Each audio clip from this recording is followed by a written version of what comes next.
देखिए बाबू, आज हम लोग का टॉपिक है विलयन की मोललता। विलयन की मोललता, ध्यान दीजिएगा।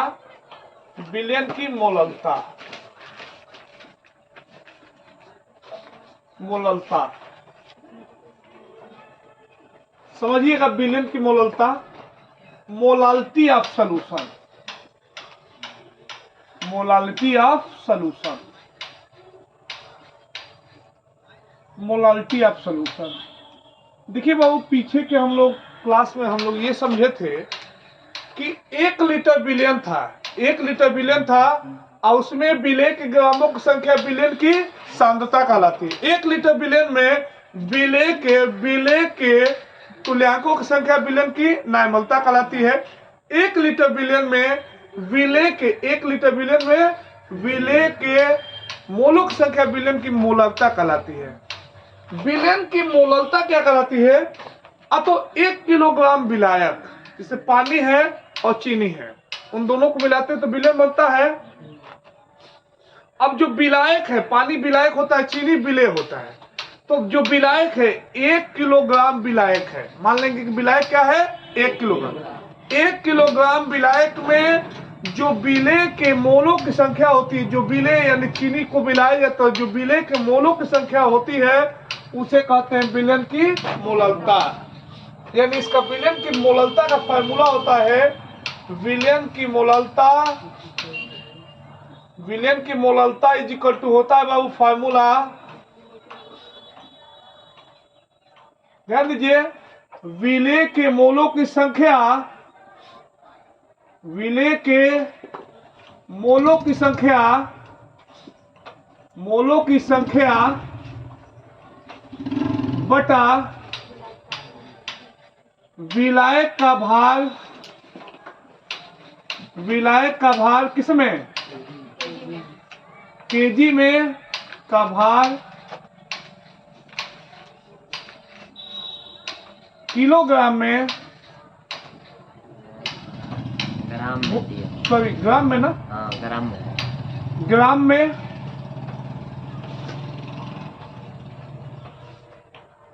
इंटू 1000। यहां पर देखिएगा विलय का मोलों की संख्या यानी विलय का भार, विलय का भार अब बटा विलय का अणुभार, विलय का अणुभार, विलय का अणुभार, ये विलय की मोलों की संख्या इसको पुट कर दिए बटा विलायक का भार, विलायक का भार ग्राम में गुणे 1000।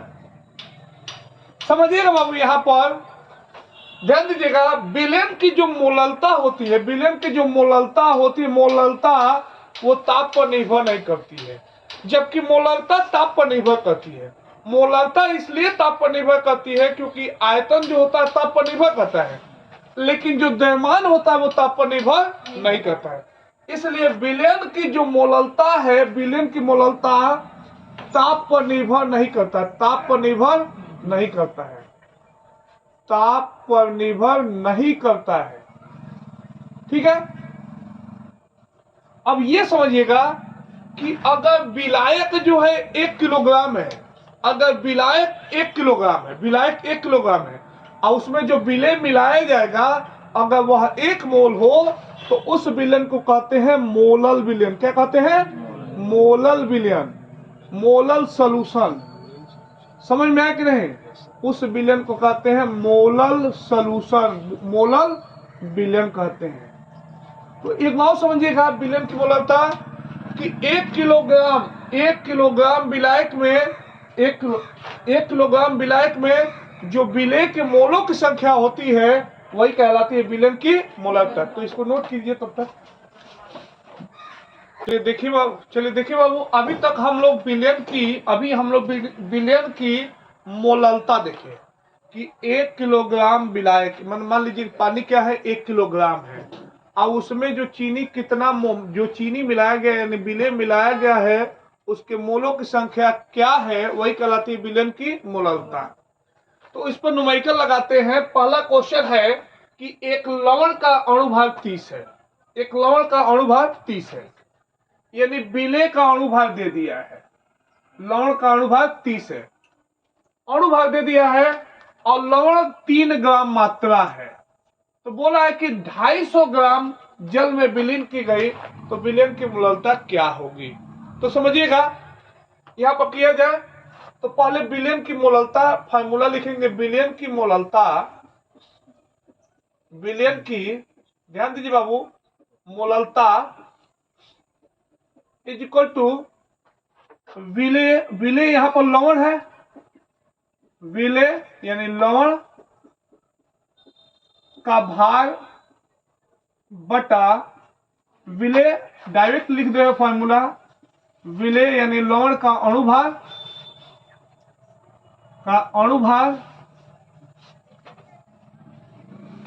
बटा विलायक का भार,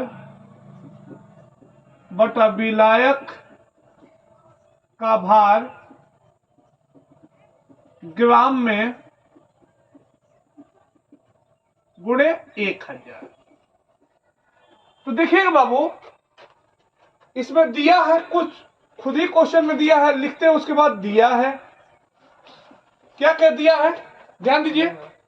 लवण का भार, लवण मतलब विलेय, लवण का भार कितना दिया है 3 ग्राम, भार इक्वल टू 3 ग्राम। लवण का अणुभार, ध्यान दीजिए बाबू, लवण का अणुभार इक्वल टू 30 और विलायक, विलायक जल है, विलायक यानी जल का भार इक्वल टू 250 ग्राम, 250 ग्राम। अब इन वैल्यूज को पुट कर दिया जाए, अतः विलयन की मोललता, विलयन की मोललता इज इक्वल टू विलेय, लवण का भार कितना दिया है 3, अब बट्टा अणु भार कितना है 30, अब बट्टा विलयन का विलायक का भार कितना दिया है 250 गुणे 1000। अब ध्यान दीजिए बाबू, ये 4 बार में कटेगा और ये 0.1 बार में कटेगा, आंसर क्या हो जाएगा 0.4 मोल प्रति लीटर, मोल प्रति लीटर। ठीक है, ये आपका आंसर हो गया। तो ये क्वेश्चन समझ में आया, तो इसको नोट कीजिए। इसका मात्रक यहाँ पर मोल पर किग्रा, मोल पर किग्रा, मात्रक मोल पर किग्रा होगा। ठीक है ना, नोट कर लीजिए। चलिए देखिए बाबू, अगला क्वेश्चन है हम लोग का, सल्फ्यूरिक अम्ल के 16% जली विलयन W/W जली विलयन में विलयन की मोललता ज्ञात कीजिए। तो क्वेश्चन पूछा है विलयन की मोललता ज्ञात कीजिए। तो सबसे पहले फार्मूला लिखते हैं, ध्यान दीजिए, विलयन की मोललता, विलयन की मोललता, विलयन की, समझिएगा, विलयन की मोललता, विलयन की मोललता इज इक्वल टू विलेय का भार, विलेय का भार बटा विलेय का अणुभार, विलेय का अणुभार बटा विलयन का आयतन, सॉरी विलयन, विलायक का भार, विलायक का भार ग्राम में गुणे 1000। ठीक है, गुणे 1000। ध्यान दीजिए बाबू, अब इस क्वेश्चन में देखिएगा दिया क्या क्या है। अब तो इस क्वेश्चन के हिसाब से दिया है कि 16% जली विलयन, यानी इसका मतलब जो विलयन होगा वो 100 ग्राम है, उसमें 16% H2SO4 है। इसका मतलब H2SO4 कितना होगा 16 ग्राम, तो जल कितना होगा 84 ग्राम। तो लिखेंगे कैसे, तो H2SO4 के के विलेन में H2SO4 का भार, H2SO4 का भार 16% दिया है। इसका मतलब विलेन 100 ग्राम है, तो उसमें ये जो बिले यानी बिले ये H2SO4 है, यही बिले है, तो ये 16 ग्राम है। ये क्या हुआ, बिले आपका हो गया। अब H2SO4 का अणुभार, H2SO4 यानी बिले है, विले का अणुभार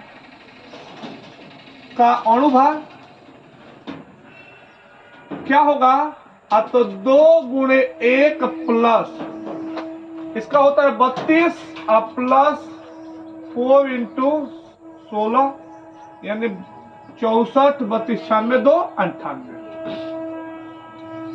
ठीक है।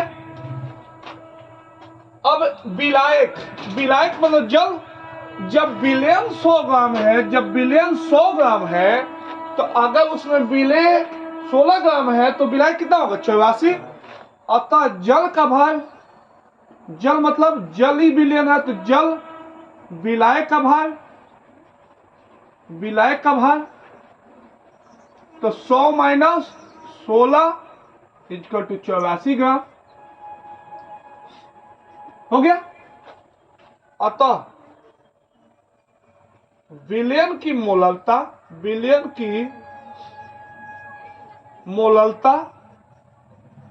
ध्यान दीजिए बाबू, विलेन की मोललता, विले का भार कितना है 16 बटा विले का अणुभार कितना है 98 बटा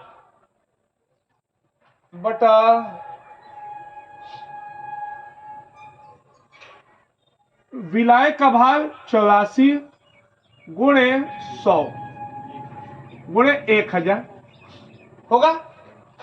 अब इनको गुणा भाग कीजिए, गुणा भाग करने पर इसका आंसर आएगा 1.94 ठीक है, मोल प्रति किग्रा। ठीक है, तो बाबू इस क्वेश्चन को नोट कीजिए। अब हम लोग अगले क्लास में पढ़ेंगे मोल प्रभाज, तो नोट कर लीजिए।